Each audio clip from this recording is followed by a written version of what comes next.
Hi, I'm Sam, and I'm here with my partner Yesenia. This is our weekend review show. What topics are we going to be talking about today, Yesenia? Well, we have the election that we just had. That's right. A fire in the neighborhood that you might have heard of. And a long-time business that we had in the community that may or may not be lost. Right. This is O&T Now.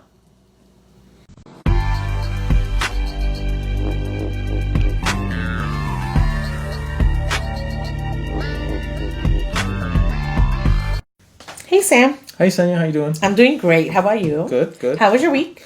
My week was good. A lot of things happened, obviously. This past weekend, I actually went to see a local play, a production that was done at the Toll Theater. Oh, that's yes. in Hammond. Yeah, and for everybody who isn't aware of it, it's actually spelled Towle. And I had no idea that was pronounced Toll, so maybe I was the only one. But so we saw a show there. It was called Swing State, and if anybody doesn't know, it's actually located on 5205 Holman Avenue in Hammond, Indiana.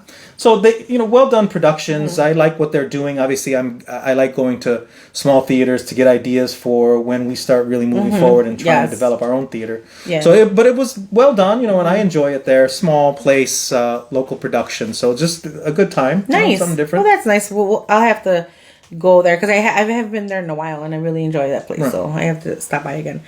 So this weekend was Eric's birthday. My husband, Eric. Actually, it's today. Tomorrow for those of you watching at home. But yes, so we went to the casino and I never realized how much I freaking hate cigarette smoke. Oh, yeah. I came out of there reeking of cigarette smoke. And nothing against people that smoke. It's really bad. Yeah. Strong odor. Definitely. Yeah. So the good thing though is that I won some money. Nice. So. I am addicted to roulette. I say addicted, but I'm really not because I rarely go to the casino. But I love roulette, and I won some money, so that was nice. And so it was a good time. That got to get away without the kids. We rarely get out, so it was nice to be able to just spend some time together and relax, especially after a crazy freaking week that we had. Yeah, we kind of needed some unwind. That's for time, sure. Something else to think about. Yeah, right? Some of you that may not have been paying attention, we just had an election, February 26th. Right, where we decided our 10th Ward Alderman. Yes. So we would like to congratulate. Congratulations to Susan Sablowski Garza. Right. Alderman won for her second term. Second term. And congratulations to Bobby Lonker as well for right. It's not easy to put your name on the ballot and go through all of that. So I know they worked very hard. Yes. But they didn't win. So here, so we're with them again. But even bigger, not that that's not big news, but obviously the biggest news. I mean, how many candidates did we have for the mayoral race? Well, we had like 14. Yeah, I want to say 14. I'm thinking it's like in the 20s or whatever, right? But now we'll start it off. Yeah. Fast forward all the way, and who could have picked the two people that are actually going to the runoff? Of all of the choices that were had, right? So right now, we just Lori went big history. And Tony Preckwinkle. So it will be made history because we will have the first female African-American mayor in the city of Chicago. Right. So people get out and vote. It is really sad to see the numbers of voter turnout that we had on February 26th. Yeah. Very low voter turnout, extremely low. I'm hearing that it was almost as close to the record lows, which were set in 2007. Wow. I think we had just 1%. So 2007 was 33% or so, but or rather, 33%. I think we had like 34%. Yeah. But when you think of just voter apathy, I mean, I know a lot of people feel that their voice can't be or isn't properly represented, but as far as we're concerned, right, in the 10th Ward, if we're going to just identify our own area, we have an opportunity to make sure that whoever is the next mayor is going to just know that we're here and know that we have a voice. And that's exactly the great point, because it doesn't matter what, it doesn't matter what as a whole city of Chicago the numbers are, but even if the whole city of Chicago as a whole has low voter percentage turnout, if here in the 10th Ward, we set a record high, we are going to show how much of a voice we are. Correct. And we are a ward to be reckoned with. Right. And we need to be heard. And it is time for the 10th Ward to be heard and to be taken care of. Right. And that's what it is, because that's what they look at. They look at those numbers. So please get out and vote. And you know what's sad, though? Because in 2007, we didn't have the opportunities now to vote, because now you have early voting. Yeah. And even when they started early voting used to be like only a week. Now it's like 2 weeks long. Many downtown, weekends, you get a couple nights. Yes, up until the day before to early vote. So there is no excuse not to vote. Correct. You have the opportunity. They have the mail-in ballots that you can submit. So no reason not to vote. So For please sure. make sure to get out and vote. Yeah. Get your voice heard. So this is our opportunity. I mean, one of the byproducts that we're going to have as the local community here is that there's not going to be any further division or all of that argument's sake about who's going to be the alderman. We have our alderman. We have our alderman. So now we just have to focus on making sure that we pick the representation. Making sure that we work together as a team and support our alderman in the endeavors that she wants to push forward with her office, and also make her accountable and make sure that as a whole we are speaking out and making sure that the city of Chicago is hearing us. That's right. And we'll be City here. Hall definitely needs to know that we're here, and this is our opportunity to do that. So speaking of Alderman Sedlowski Garza, correct. We just had a renaming in the area. Did you hear about that? Yeah, actually, I did see that I don't remember what the school's name was. It was the Southeast Elementary School. Southeast Elementary School, yeah. And it's been renamed. Yeah. So when the school first was brought in, and it was a temporary name from the beginning. We knew it was going to be a temporary name. Okay. So eventually they were going to change the name. So yeah, but they have chosen a new name for the school, and they have renamed it after Alderman Garza's father, who passed away recently. Yeah, I know he was a very big union person. He was very active in the community. So the new school name is the Edward E. Sedlowski Elementary School. Right, and that's a good choice for the name. You know, it's appropriate for the area. Yes. You know, again, that's something to be proud of. That I know it's after he's passed away, but basically it's kind of acknowledging of a lifetime of work, commitments that he had to our neighborhood and to our people. That's so congratulations to the Sedlowski family. And their family, yes. I know it can't be, I'm sure you'd rather still have him here today, but the fact that his name is on a school and the legacy that represents, especially with Alderman Sedlowski Garza's association with schools in general. So it's a nice, it was a nice thing, you know, and Mayor Rahm Emanuel came out, right? So we had my former boss was there as well. Right, he was there too. So it was nice seeing everybody together and everything, right? Get the whole band back together, kind of, so to speak. So congratulations to the Sedlowski family. Correct. It's nice to see, and I'm really looking forward to stepping in there. I stepped into the school when it first opened up, but now that my kids are going to get older, you know, they're about to enter kindergarten in another year or two. Okay. It's time to visit, you know, the schools and see where my kids will fit in. Sure. So yeah. And then more big news, obviously, from business news, right? You definitely got a little surprise when you went home last Sunday. Right, yeah. So after we filmed our episode, I actually stopped at home. Yes. I live in South Chicago, right near the library. And when I left home, when I was leaving, I saw smoke.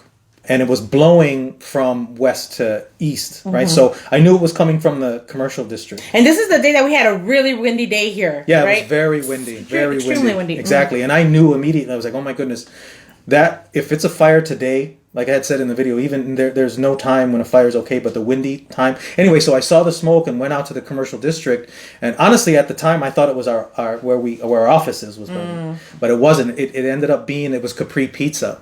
You know, Capri Pizza, a long-standing business, been in the neighborhood since 1955. Right, they were located at 8820 South Commercial.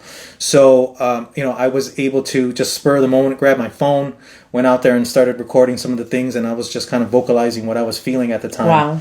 But it was, and we got a lot of response from it. Obviously, well, that was heartbreaking to see. Heartbreaking, you know. Yeah. From us being home, I was just watching, and the first thing, obviously, that everybody was thinking is like, I hope nobody's hurt. Right? When you see a fire like that, the flames, the smoke, thankfully no one was hurt at all. And we didn't hear even any ancillary injuries, like people from smoke inhalation. Or even just the first responders, because they're coming in there. Exactly. Nobody got hurt. They were very good with clearing out the local businesses.